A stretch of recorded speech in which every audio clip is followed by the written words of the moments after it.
New song new lookup के साथ में बहुत जल्द 2021 दिसंबर 2 को प्रियांशु जी के डायरेक्शन में नए ट्रेंडिंग स्टार खेसारी लाल का गाना आने वाला है।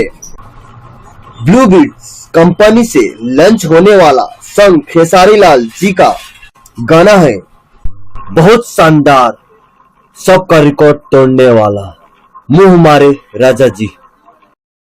सारे गाने की जैसे बहुत सारा प्यार दे, लाइक कमेंट शेयर और हमारे इस चैनल को सब्सक्राइब अभी करें, साथ में बेल आइकन को दबाना ना भूलें। हमारे चैनल पे दी गई वीडियो को अंत तक देखें। खेसारी लाल की आने वाली गाना पानी पानी की डेट बढ़ गई है।